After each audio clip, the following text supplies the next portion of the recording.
ഒരാള് നമ്മളെ താടിക്ക് ഇങ്ങനെ തോണ്ടിക്കൊണ്ടിരുന്നാൽ നമ്മൾ എത്ര പാവാണെന്ന് കരുതും. എന്നാലും എന്താ ചെയ്യുക? സഹി കെട്ടാൽ നമ്മൾ എന്ത് ചെയ്യേണ്ടി വരും? അതൊക്കെ പോട്ടെ, നമ്മുടെ അടുത്തിരിക്കുന്ന ഒരു പാവപ്പെട്ടവന്റെ താടിക്ക് ഒരുത്തം വന്ന് ഇങ്ങനെ തോണ്ടിക്കൊണ്ടിരിക്കുകയാണ്. സഹി കെട്ടാൽ നമ്മൾ എന്ത് ചെയ്യും? ഒന്നുകിൽ തിരിച്ചു തോണ്ടേണ്ടി വരും, ചിലപ്പോൾ തോണ്ടിയവന്റെ താടി ഇടിച്ചു പൊട്ടിക്കേണ്ടി വരും, അല്ലെങ്കിൽ ഒന്ന് പിടിച്ചു തള്ളാനെങ്കിലും നമ്മൾ നിർബന്ധിതരാകും, അല്ലേ? അതുപോലെയാണ് പുതുതായി വരുന്ന വാർത്തകൾ കണ്ടപ്പോൾ എനിക്ക് തോന്നിയത്. ടെൽ അവീവിൽ കയറി ഞങ്ങൾ അടിക്കും, ഇസ്രായേലേ ഇനി ഇത് സഹിക്കാൻ പറ്റൂല എന്നാണ് ക്ഷമ കെട്ട് അയൽപ്പക്കക്കാരനായ ഈജിപ്ത് പറയുന്നത്.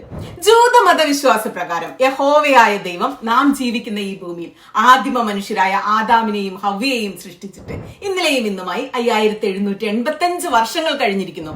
സെപ്റ്റംബർ 22, 23 തീയതികളിൽ ലോകമെമ്പാടുമുള്ള ജൂതർ റോഷ് ഹഷ്നഹാഷ് എന്ന് വിളിക്കുന്ന പുതുവർഷം ആഘോഷിക്കുന്ന, പശ്ചാത്താപത്തിന്റെ സ്വയം നവീകരണത്തിനൊക്കെയുള്ള ഒരു അവസരമായി ആഘോഷിക്കുന്ന സമയമാണ്. ജൂതരുടെ പാപഭാരം പേറുന്ന ഗസ തീരത്ത് നിന്ന് അകലെയല്ലാത്ത 2 നാവിക ശക്തികൾ ഒരു സംയുക്ത സൈനിക അഭ്യാസം ഈ ദിവസങ്ങളിൽ ആരംഭിച്ചിരിക്കുകയാണ്. യുദ്ധക്കപ്പലുകൾ, F-16 ഫൈറ്റർ ജെറ്റുകൾ, സർഫസ് ടു എയർ മിസൈലുകൾ, അന്തർവാഹിനികൾ, ടോർപിഡോകൾ, ഇവയൊക്കെ ആരുടേതാണെന്നല്ലേ? ലോകത്തിലെ 10ാമത്തെ നാവിക ശക്തിയായ തുർക്കിയുടെയും 13ാമത്തെ നാവിക ശക്തിയായ ഈജിപ്തിന്റെയും സമുദ്രാതിർത്തികൾ കാൽക്കുന്ന സൈനിക വിന്യാസങ്ങൾ, പരസ്പരമുള്ള പഴയ പിണക്കങ്ങൾ പറഞ്ഞു തീർത്തവർ 13 വർഷത്തിന് ശേഷം ആദ്യമായി ഒന്നിക്കുകയാണ്. ഇരു രാജ്യങ്ങൾക്ക് നേരെയും യുദ്ധ വിളികൾ മുഴക്കുന്ന ഇസ്രായേലിന് ഒരു വൻ മുന്നറിയിപ്പ്. കടലിൽ സൈനിക അഭ്യാസമാണെങ്കിൽ കരയിൽ വെറും അഭ്യാസമല്ല. ഇസ്രായേലിന്റെയും സീനായ് അതിർത്തിയിൽ ഈജിപ്ത് ജൂതപ്പടയ്ക്ക് മുന്നറിയിപ്പായി M60 ബാറ്റിൽ ടാങ്കുകൾ, സൈനികർ ഒക്കെ അണിനിരന്നു കഴിഞ്ഞു. വടക്കൻ സിനായിൽ ഏകദേശം 40,000 സൈനികരെ വിന്യസിക്കുക മാത്രമല്ല 6 മീറ്റർ താഴ്ചയും മുകളിൽ മുള്ളുവേലിയുമുള്ള ഒരു കോൺക്രീറ്റ് മതിൽ നിർമ്മിച്ചു. ഇസ്രായേലിനെ പോലെ ഈജിപ്തിനെയും അമേരിക്ക സൈനികമായി സഹായിക്കുന്നുണ്ടെങ്കിലും സിനായ് അതിർത്തിയിൽ ഈജിപ്ത് വിന്യസിച്ചത് ചൈനീസ് നിർമ്മിത HQ-9B ദീർഘദൂര വ്യോമ പ്രതിരോധ സംവിധാനം. HQ-9B സംവിധാനങ്ങൾക്ക് 200-300 കിലോമീറ്റർ വരെ പ്രതിരോധ പരിധിയുണ്ട്. ഗസ, ഇസ്രായേലിലെ നെഗേവ് മരുഭൂമി, തലസ്ഥാനമായ ടെൽ അവീവ് എന്നീ സ്ഥലങ്ങളിലേക്ക് എത്താൻ കഴിയുന്ന യുദ്ധവിമാനങ്ങൾ, അവയ്ക്ക് പറന്നുയരാൻ കഴിയുന്ന റൺവേകളും സിനായ് അതിർത്തിയിൽ സജ്ജമായി കഴിഞ്ഞു എന്ന് പറയുന്നത് ഇസ്രായേലി ഇന്റലിജൻസ് ആണ്, സുനിത ദേവദാസ് അല്ല. ജൂത പുതുവർഷത്തിന് ഏതാനും ദിവസങ്ങൾക്ക് മുമ്പ് ഇസ്രായേലി പ്രതിപക്ഷ നേതാവായ യായിർ ലാപിഡിന് ഈജിപ്ഷ്യൻ പ്രസിഡന്റ് അൽ സീസിയുടെ വിശ്വസ്തനായ ഒരു ഉദ്യോഗസ്ഥനിൽ നിന്ന് ഒരു ഫോൺ കോൾ വരികയാണ്. എന്തായി നിങ്ങളുടെ നെതന്യാഹു പ്ലാൻ എന്നാണ് അദ്ദേഹത്തിന്റെ ചോദ്യം ഉണ്ടായത്. ഹമാസ് പിടിച്ചു വെച്ചിരിക്കുന്ന ബന്ദികളെ മോചിപ്പിക്കുന്നതിനായിട്ട് നെതന്യാഹു തയ്യാറാക്കിയ ഒരു പദ്ധതിയെ കുറിച്ചായിരുന്നു ആ ചോദ്യം. 10 ജീവനുള്ള ബന്ദികൾ, 18 മരിച്ച ബന്ദികളുടെ മൃതദേഹങ്ങളും മോചിപ്പിക്കുക, പിന്നെ ബാക്കിയുള്ളവരെ മോചിപ്പിക്കാനായുള്ള ചർച്ചകൾക്കായി 60 ദിവസം. ഇതായിരുന്നു ഇസ്രായേൽ ഈജിപ്തുമായി പങ്കുവെച്ച നെതന്യാഹു പ്ലാൻ. ഐഡിയ മുഴുവൻ നെതന്യാഹുവിന്റേതായിരുന്നു. ഈജിപ്ഷ്യൻ പ്രസിഡന്റ് അൽ സീസിയുടെ വിശ്വസ്തനായ ഉദ്യോഗസ്ഥൻ തന്നെയാണ് ഇത് തുറന്നു പറയുന്നത്. എന്നിട്ട് പിന്നെ എന്താ സംഭവിച്ചത്? ഇസ്രായേലി പ്രതിപക്ഷ നേതാവ് യായിർ ലാപിഡ് ചോദിക്കുകയാണ്. നെതന്യാഹു പറഞ്ഞതനുസരിച്ച് ഞങ്ങൾ പ്ലാനുമായി ഹമാസിനെ സമീപിച്ചു, അവരെ കൊണ്ടത് സമ്മതിപ്പിച്ചു, പ്ലാനിൽ ഒപ്പിടിപ്പിച്ചു. പിന്നെ നെതന്യാഹുവിനെ കാണാനില്ല. ഈജിപ്ഷ്യൻ പറയാം, കാണാനില്ലെന്നോ? പ്രതിപക്ഷ നേതാവ് ശരിക്കും അമ്പരന്ന് പോയി. അതെ, കാണാനില്ല, പൊടി പോലും ഇല്ല കണ്ടുപിടിക്കാൻ, അനിക്സ്പ്രേ പോലെയായി. കഴിഞ്ഞ 2 ആഴ്ചയായി നെതന്യാഹുവിന്റെ ഓഫീസുമായി ഞങ്ങൾ ബന്ധപ്പെടാൻ ശ്രമിക്കുകയാണ്. ഒരു വിവരവും ഇല്ലാഞ്ഞപ്പോൾ ബന്ദിമോചന ചർച്ചകൾക്ക് നിയുക്തരായ ടീമിനെ ബന്ധപ്പെട്ടു. അവർക്ക് യാതൊരു വിവരവും ഇല്ല. അവരോട് വീട്ടിലിരിക്കൂ, എന്തെങ്കിലും ഉണ്ടെങ്കിൽ പറയാമെന്നാണ് അവർക്ക് മുന്നറിയിപ്പ് കിട്ടിയിരിക്കുന്നത്. ഇതായിരുന്നു ഈജിപ്തിന്റെ മറുപടി. പിന്നെ ഞങ്ങൾ കേൾക്കുന്നത് ആ പ്ലാനിൽ അംഗീകരിക്കാൻ വേണ്ടി ഇസ്രായേൽ തയ്യാറല്ല എന്ന നെതന്യാഹുവിന്റെ പ്രസ്താവനയാണ്. താൻ തന്നെ ഉണ്ടാക്കിയ പ്ലാൻ അംഗീകരിക്കാതെ താൻ തന്നെ തയ്യാറാകാതിരിക്കുന്ന ഭയാനകമായ അവസ്ഥ. അതുകൊണ്ട് ഞങ്ങൾ ആകെ കൺഫ്യൂഷനിലാണ്. ഇത് കേട്ട് ഇസ്രായേലി പ്രതിപക്ഷ നേതാവ് 5 മിനിറ്റ് ഫോണിന്റെ അങ്ങേ തലയ്ക്കൽ വായിൽ ഉണ്ട വിഴുങ്ങിയിരുന്നു എന്നാണ് വാർത്തകൾ വരുന്നത്. കാരണം ലോകത്ത് ഇങ്ങനെ പെരുമാറാൻ ഒരു മനുഷ്യനും ഒരു രാഷ്ട്രീയ പ്രത്യയശാസ്ത്രത്തിനും മാത്രമേ സാധിക്കൂ. നെതന്യാഹുവും സയണിസവും എല്ലാവരെയും ചതിക്കും.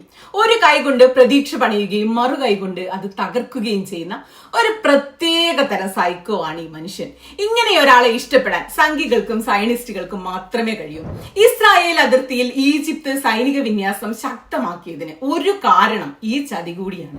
കരയിൽ നിന്ന് നമുക്ക് ഒരു നിമിഷം കടലിലേക്ക് പോകാം. നേരത്തെ സൂചിപ്പിച്ച ഇസ്രായേലി തുർക്കി സംയുക്ത നാവിക അഭ്യാസം നടക്കുന്ന കിഴക്കൻ മെഡിറ്ററേനിയൻ കടലിലേക്ക്. ഇരു രാജ്യങ്ങളും സൈനിക അഭ്യാസം നടത്തുന്നതിന് ഇസ്രായേലിന് പ്രത്യേകിച്ച് ബുദ്ധിമുട്ട് തോന്നേണ്ട ഒരു കാര്യമില്ല. എന്നാൽ നെതന്യാഹുവിന് നല്ല ബുദ്ധിമുട്ടുണ്ടാക്കാൻ പോകുന്ന ഒരു കൂട്ടർ അകലെയുള്ള സമുദ്രത്തിൽ നിന്നും മെഡിറ്ററേനിയനിലേക്ക് എത്തിക്കൊണ്ടിരിക്കുകയാണ്, 60 കിലോമീറ്റർ നീളമുള്ള ഗസ കടൽ തീരത്തേക്ക്. അതായത് പലസ്തീനികളെ ഒഴിപ്പിച്ച് ബീച്ച് റിസോർട്ട് പണിയാൻ ട്രംപും നെതന്യാഹുവും തയ്യാറെടുക്കുന്ന, മറ്റാർക്കും കടക്കാനാകാത്ത ഉപരോധമുള്ള ഈ തീരത്തേക്ക് ഈ ഉപരോധം തകർക്കാൻ ലക്ഷ്യമിട്ടുകൊണ്ട് ചരിത്രത്തിലെ തന്നെ ഏറ്റവും വലിയ അന്താരാഷ്ട്ര ജനകീയ സംഘം ബോട്ട് മാർഗം എത്തുകയാണ്. ദ ഗ്ലോബൽ സുമുദ് ഫ്ലോട്ടില എന്നറിയപ്പെടുന്ന ഈ നാവിക സംഘത്തിൽ ചെറുതും വലുതുമായ 50 യാനങ്ങൾ അഥവാ 50 ബോട്ടുകൾ 6 ഭൂഖണ്ഡങ്ങളിൽ നിന്നായി 44 രാജ്യങ്ങളിൽ നിന്നുള്ള ഡോക്ടർമാർ, ആക്ടിവിസ്റ്റുകൾ, പാർലമെന്റ് അംഗങ്ങൾ. അവരുടെ ലക്ഷ്യം ഗസ തീരമാണ്. അവിടെ പട്ടിണി കിടക്കുന്നവർക്ക് ഭക്ഷണവും മരുന്നുമായിട്ടാണ് ഇവരുടെ യാത്ര. ഈ സംഘത്തെ തീവ്രവാദികളായി കണക്കാക്കുമെന്നാണ് ഇപ്പോൾ ഇസ്രായേൽ പറയുന്നത്. തീവ്രവാദികൾ ഭക്ഷണവും മരുന്നും കൊണ്ടാണല്ലോ വരിക. അതായത് വേണമെങ്കിൽ ഇസ്രായേൽ ബോംബുകൾ ഇവരവരെ ലക്ഷ്യം വെക്കാനുള്ള സാധ്യതയുണ്ട്. ഗസ തീരത്തടുക്കാൻ അനുവദിക്കില്ല. മെഡിറ്ററേനിയൻ കടക്കുക ബുദ്ധിമുട്ടാകുമെന്ന് ഇസ്രായേൽ ഭീഷണി മുഴക്കുകയാണ്. എന്നാൽ അടുത്ത 7 ദിവസത്തിനുള്ളിൽ മെഡിറ്ററേനിയനിൽ എത്തുന്ന ഫ്ലോട്ടിലേക്ക് കാവലായി തുർക്കി, ഈജിപ്ത് നാവിക സഖ്യം ഉണ്ടാകുമെന്ന പ്രതീക്ഷയിലാണ് ഗസയിലെ ജനതയും ഇസ്രായേലിനായി പൊറുതിമുട്ടിയ ഈ ലോകവും. ഇസ്രായേൽ കൊണ്ട് പൊറുതിമുട്ടി സഹിക്കാൻ വയ്യാതായപ്പോഴാണ് ഈജിപ്ത് സിനായ് അതിർത്തിയിൽ സൈനിക വിന്യാസം നടത്തിയത്. അതിന് പ്രധാനമായിട്ട് 2 കാരണങ്ങളാണുള്ളത്. ഒന്ന്, പലസ്തീനികളെ ഗസയിൽ നിന്ന് ഒഴിപ്പിക്കാൻ ഈജിപ്തിനെ കരുവാക്കാനുള്ള നെതന്യാഹുവിന്റെ ഗൂഢപദ്ധതി. 2, ജോർദാനും ലബനനും സിറിയയ്ക്കും ശേഷം ഈജിപ്ത് അതിർത്തി കടന്ന് ആക്രമിക്കാനുള്ള ഇസ്രായേലിന്റെ പുതിയ പദ്ധതികൾ. കുറച്ച് നാളായിട്ട് നെതന്യാഹു പറയുന്ന ഒരു കാര്യമുണ്ട്. അത് കഴിഞ്ഞ ആഴ്ച ഒരു തീവ്ര വലതുപക്ഷ ടെലഗ്രാം ചാനലിന് നൽകിയ അഭിമുഖത്തിൽ നെതന്യാഹു വീണ്ടും ആവർത്തിക്കുകയുണ്ടായി. അദ്ദേഹം പറയുന്നത് യുദ്ധമേഖല വിട്ടുപോകാൻ ആഗ്രഹിക്കുന്ന ഗസയിലെ ജനതയെ ഈജിപ്ത് അതിനെ അനുവദിക്കുന്നില്ല എന്നാണ്. ഇതെന്ത് കൂത്തെന്ന് നമ്മൾ ആലോചിക്കുക. എന്ത് തേങ്ങയാണ് ഇതെന്ന്. നെതന്യാഹു ബോംബിടുന്ന പലസ്തീനികളെ രക്ഷപ്പെടാൻ വേണ്ടി ഈജിപ്ത് അനുവദിക്കുന്നില്ല എന്നാണ് അദ്ദേഹം പറയുന്നത്. ആരായാലും മൂക്കത്ത് വിരൽ വെച്ച് പോകുന്ന ആക്ഷേപകരമായ സംഗതിയാണിത്. ഇതാണ് സയനിസ്റ്റ് ലോജിക് എന്ന് പറയുന്നത്. നെതന്യാഹു ഉദ്ദേശിക്കുന്നത് എന്താണ്? ഞാൻ പലസ്തീനികളെ ബോംബിട്ട് കൊള്ളുമ്പോൾ അവർ അതിർത്തി കടന്ന് ഈജിപ്തിലേക്ക് കടക്കാൻ വേണ്ടി ശ്രമിക്കും. അതിന് ഈജിപ്ത് സമ്മതിക്കുന്നില്ല എന്ന് വെച്ചാൽ ഈജിപ്ത് ഇവരെ എല്ലാവരെയും സ്വീകരിച്ച് ഗസ ഒഴിപ്പിച്ച് കൊടുക്കണമല്ലോ. നല്ലവർക്ക് ബിസിനസ് ചെയ്യാൻ പറ്റുമോ? ഗസ മുനമ്പിൽ പകുതിയോളം ജനങ്ങളും അവിടെ വിട്ടുപോകാൻ ആഗ്രഹിക്കുന്നു. ഞങ്ങൾ അവരെ പുറത്താക്കാൻ വരുന്നില്ല, പക്ഷെ അവരെ നിർബന്ധിച്ച് ഈജിപ്ത് തടവിലാക്കുകയാണ് എന്നാണ് ഇസ്രായേലിന്റെ യുക്തി. ഇങ്ങനെ ഒരു യുക്തി നിങ്ങൾ എവിടെയെങ്കിലും കേട്ടിട്ടുണ്ടോ? എന്നാൽ ഇത്തരം തമാശ എന്ന് തോന്നാവുന്ന ക്രൂര യുക്തികൾക്ക് മേലാണ് ഇസ്രായേലി ഭീകരത 1948 മുതൽ നടമാടുന്നത്. ഇതിന് മറുപടിയായിട്ട് ഈജിപ്തിന്റെ വിദേശകാര്യ മന്ത്രാലയം പ്രതികരിച്ചത് ഗസയിലെ ഇസ്രായേലി ലംഘനങ്ങളുടെ പ്രത്യാഘാതങ്ങൾ നേരിടുന്നത് ഒഴിവാക്കാനും മേഖലയിലെ സംഘർഷം നീട്ടിക്കൊണ്ടുപോകാനും അസ്ഥിരത ഉറപ്പിക്കാനുമുള്ള നെതന്യാഹുവിന്റെ തുടർച്ചയായ ശ്രമങ്ങളുടെ ഭാഗമാണിത് എന്നാണ്. ഈ കുടിയിറക്കൽ നടക്കില്ല. അത് ഈജിപ്തിന്റെ ഒരു റെഡ് ലൈൻ തന്നെയാണ്. ഈ അതിർവരമ്പ് ലംഘിക്കാൻ ഞങ്ങൾ അനുവദിക്കില്ല എന്നാണ് ഈജിപ്ഷ്യൻ വിദേശകാര്യമന്ത്രി ബദർ അബ്ദലാറ്റി കഴിഞ്ഞ ദിവസവും പറഞ്ഞത്. പലസ്തീനികളെ ഈജിപ്തിലേക്ക് കയറ്റിയച്ച് തങ്ങൾക്ക് ഗസ കയ്യേറി സുഖിച്ച് ജീവിക്കാമെന്ന് മാത്രമല്ല, ഈജിപ്തും ഇസ്രായേലും തമ്മിലുള്ള അതിർത്തിയിലെ സമാധാന ഉടമ്പടിയാണ് ഇസ്രായേൽ ലംഘിച്ചു എന്നതാണ് ഇവർക്കിടയിൽ പുതുതായി ഉണ്ടായ മറ്റൊരു പ്രധാനപ്പെട്ട വിഷയം. 2005 കരാർ പ്രകാരം സ്ഥാപിച്ച ഗസ ഈജിപ്ത് അതിർത്തിയിലെ ഇടുങ്ങിയ ബഫർ സോണായ ഫിലാഡൽഫി ഇടനാഴിയിൽ ഇസ്രായേൽ പിടിച്ചെടുക്കുകയും നിയന്ത്രണം തുടരുകയും ചെയ്യുന്നത് സമാധാന ഉടമ്പടിയുടെ ലംഘനമായി കെയ്റോ കാണുന്നു. പലസ്തീനിയൻ നഗരമായ റഫ ഈജിപ്തുമായി അതിർത്തി പങ്കിടുന്നുണ്ട്. അത് ഇസ്രായേൽ പിടിച്ചടക്കി. ഹമാസ് തുരങ്കങ്ങൾ നശിപ്പിക്കാനായിട്ട് 2024 മെയ് മാസത്തിൽ ഇസ്രായേൽ റഫയ്ക്ക് സമീപമുള്ള ഫിലാഡൽഫി ഇടനാഴിയിൽ പ്രവേശിച്ചു. അങ്ങനെ 2005 ആദ്യമായി ഇസ്രായേലി സൈനികർ ഈജിപ്തും ഇസ്രായേലും തമ്മിലുള്ള സൈനിക വിന്യാസമില്ലാതിരുന്ന ബഫർ സോൺ കടന്ന് ഈജിപ്തിന്റെ അതിർത്തിയിലെത്തി. ഈ പ്രദേശം കൈയടക്കുക വഴി പലസ്തീനികളെ നിർബന്ധപൂർവ്വം സിനായിലേക്ക് കുടിയൊഴിപ്പിക്കാൻ ഇസ്രായേൽ ശ്രമിക്കുന്നു എന്ന് ഈജിപ്തിന് മനസ്സിലാക്കി. അയൽപക്കം കയ്യേറുന്ന നമ്മുടെ നാട്ടിൻ പുറത്തുകാർക്ക് അല്പമെങ്കിലും അതിലും അതുന്നവർക്ക് ഇതിലും മാന്യതയുണ്ട്. എന്നാൽ മനുഷ്യത്വമില്ലാത്ത ജൂതന് എന്ത് മാന്യത, എന്ത് മര്യാദ, എന്ത് അതിരുകാക്കൽ. ഈ നീക്കം വിശ്വാസ ലംഘനമായും തങ്ങളുടെ പരമാധികാരത്തിന് നേരെയുള്ള ഭീഷണിയായിട്ടുമാണ് ഈജിപ്ത് കാണുന്നത്. അതുകൊണ്ടാണ് സൈനികരുടെയും ടാങ്കുകളുടെയും വൻതോതിലുള്ള വിന്യാസം നടത്താൻ ഈജിപ്ത് നിർബന്ധിതരായത്. ആൾബലത്തിൽ അറബ് ലോകത്തെ ഏറ്റവും ശക്തമായ സൈന്യമാണ് ഈജിപ്തിന്റേത്.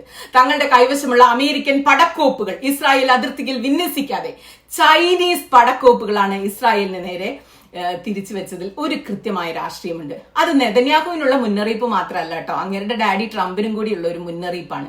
പ്രമുഖ ഈജിപ്ഷ്യൻ പത്രപ്രവർത്തകനും പാർലമെന്റ് അംഗവുമായ മുസ്തഫ ബാക്രി പറഞ്ഞതുപോലെ ഞങ്ങളുടെ അതിർത്തി ഭേദിച്ചാൽ ഞങ്ങൾ എപ്പാട്ടല്ലവിൽ എത്തി എന്ന് നിങ്ങൾ ചോദിച്ചാൽ മതി എന്നാണ് പറയുന്നത്.